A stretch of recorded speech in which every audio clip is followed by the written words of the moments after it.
Okay, this is the back section of the pre-flight sheet. This is the weight and balance section.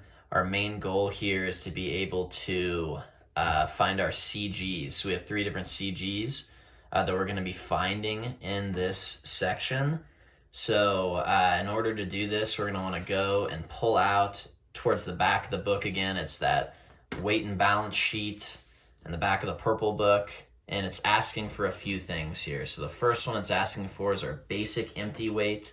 This is the weight that you have when there's no fuel in there, there's no passengers, no bags in the aircraft.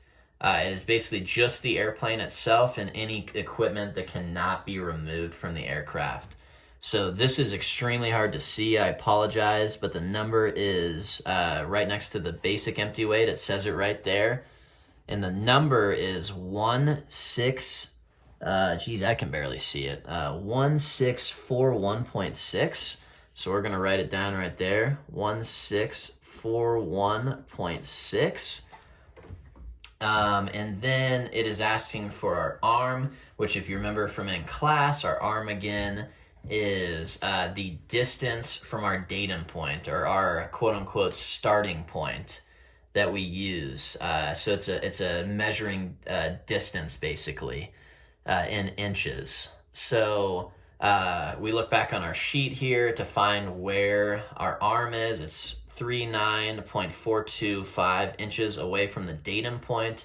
And again, the datum point is basically right where the firewall is. So which the firewall is what separates you from the engine compartment or the engine bay. It's right by your feet almost, right by the rudder pedals, a little past that.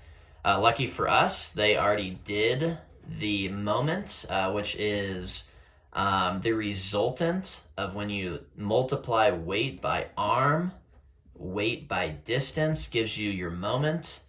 That is what we're looking for.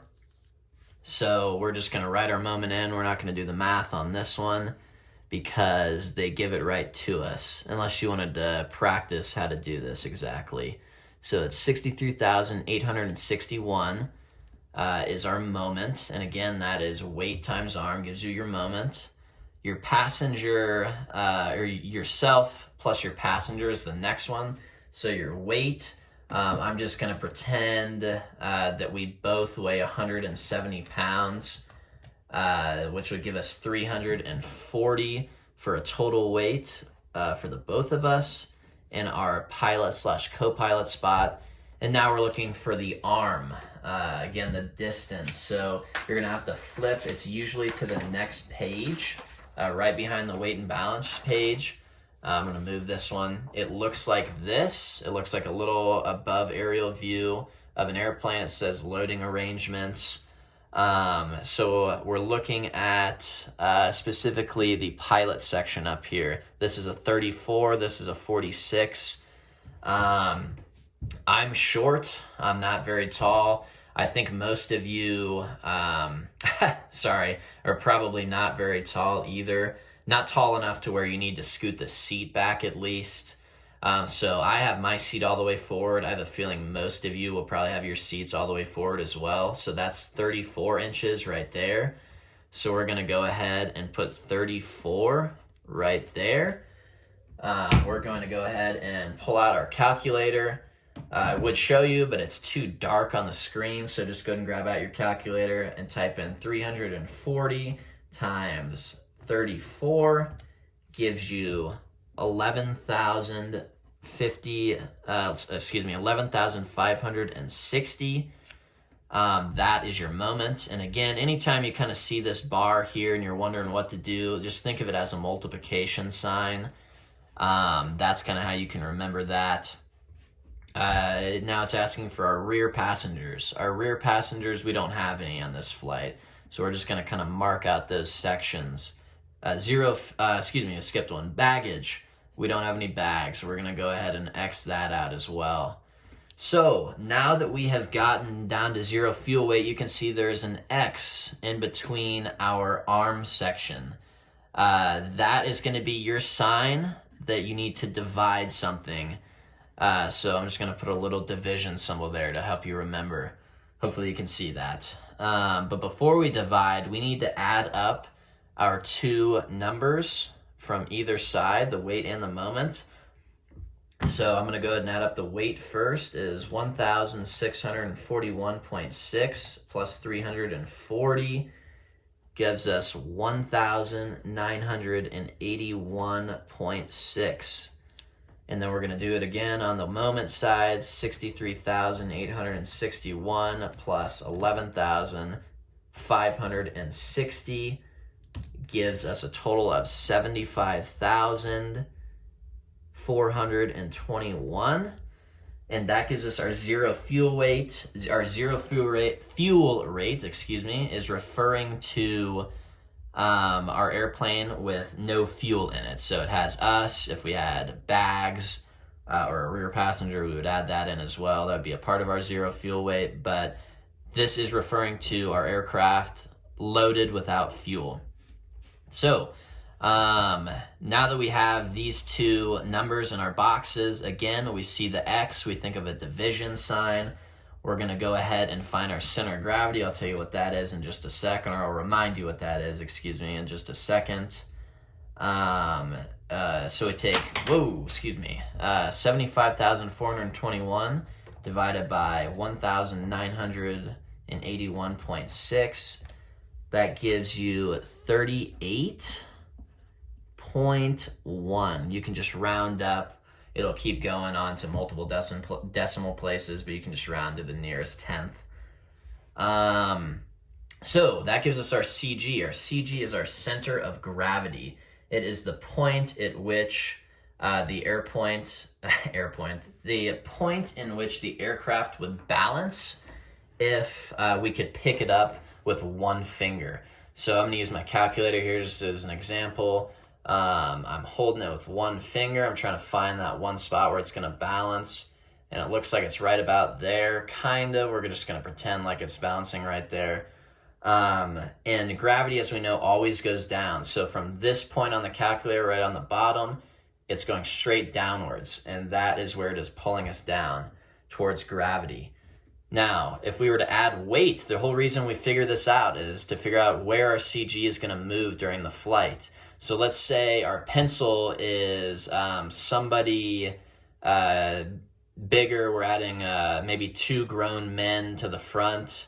We're going to put that in the front, pretend that's the front seat. That is going to shift our CG. So as you can probably guess, we're going to have to move our finger up closer towards the pencil and where we're sitting, which again represents our CG, because we added some more weight. So that's why we're figuring out what our CG is. Once we find out what our CG is, we can figure out what type of characteristics our aircraft is going to have. So moving on, fuel, just like we did in this sheet. I do not have this sheet filled out, but you do this sheet first, our flight planning sheet. We have planned for tabs. Again, tabs is 35 gallons of fuel. If you remember, I'm going to write it down here. Our fuel equals 6 pounds per gallon. So if we have 35 gallons of fuel on board, we're going to take 35 times 6 to get our weight in pounds. And that is 210 pounds. Now we're going to come up here because we need to find our arm again. Where is our fuel arm? Your fuel arm, it's actually not located on this aerial view of the airplane. It's right up here. I don't know if you can see that. It says 48 inches though is what it says. So we're going to put that in our arm section.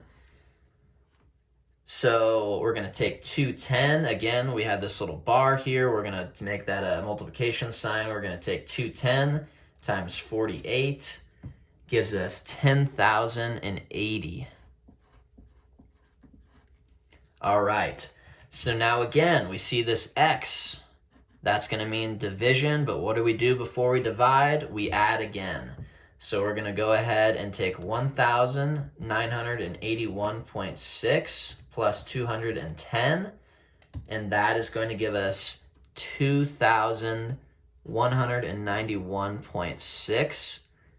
And then we're going to do the same over here on the moment side. We're going to take 75,421 plus 10,080, which gives us 85,501.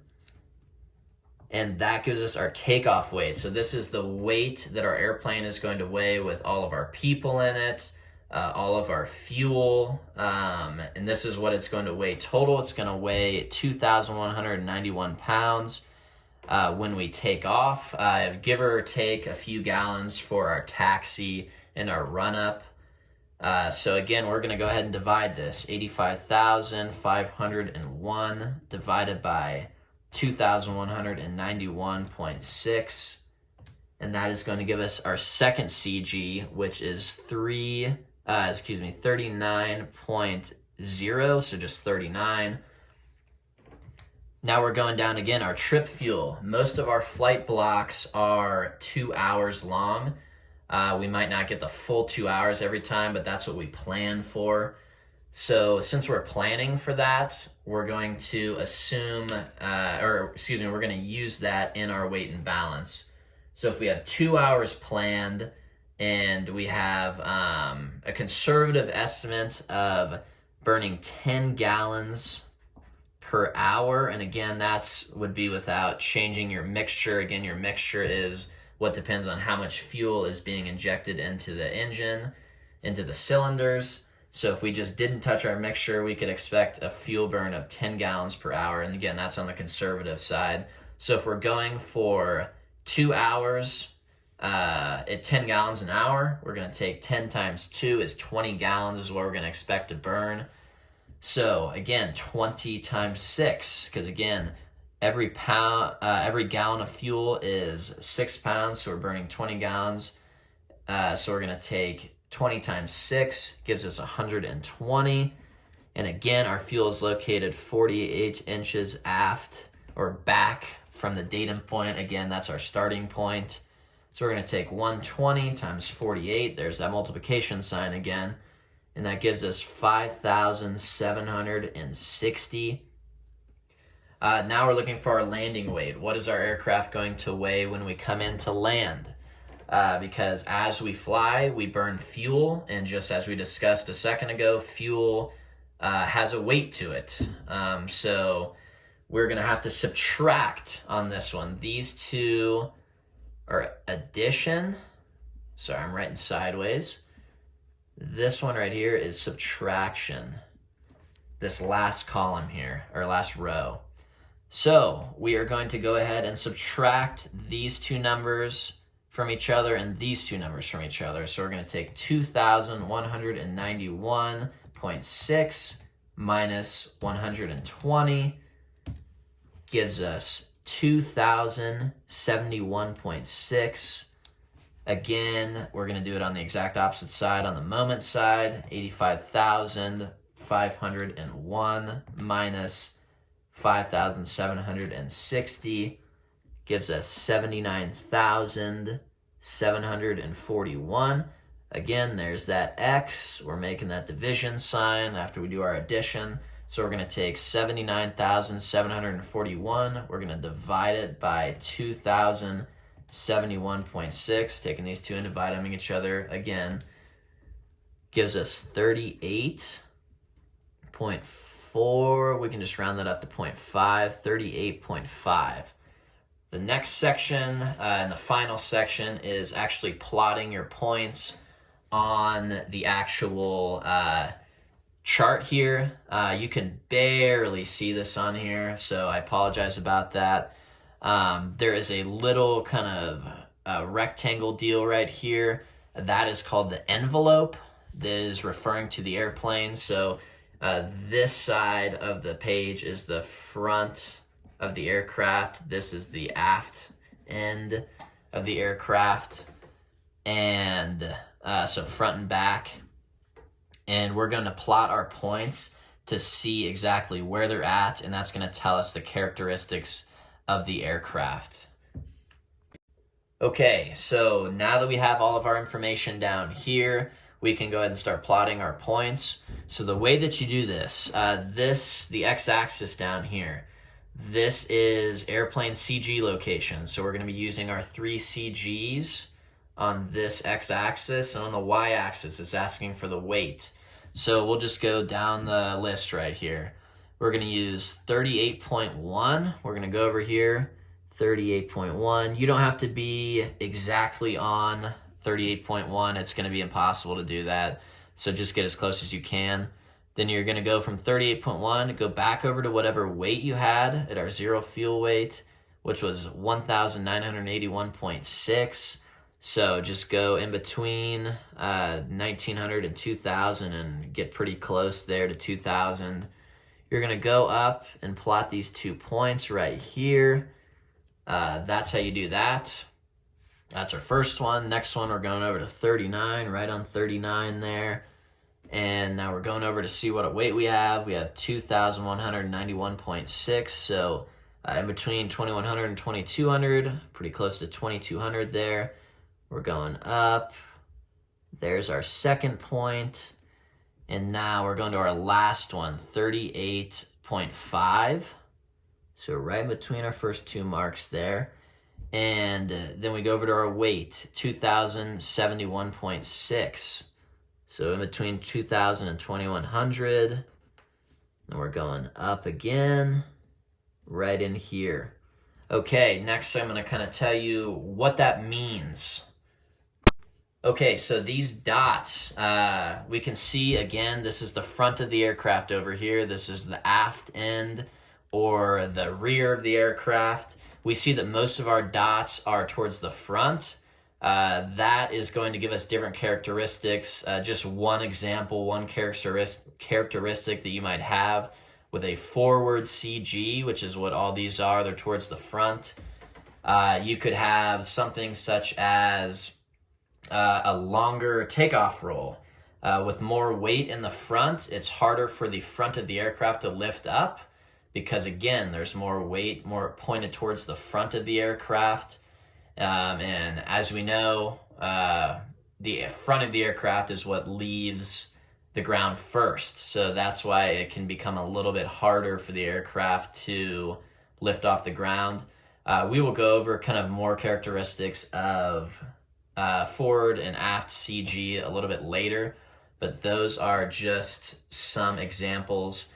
And that completes our front and back side of our final sheet for the pre-flight sheets. Feel free to watch this video whenever. Go ahead and pause it, do it yourself before I do it, and then you can unpause it and see if you did it correctly.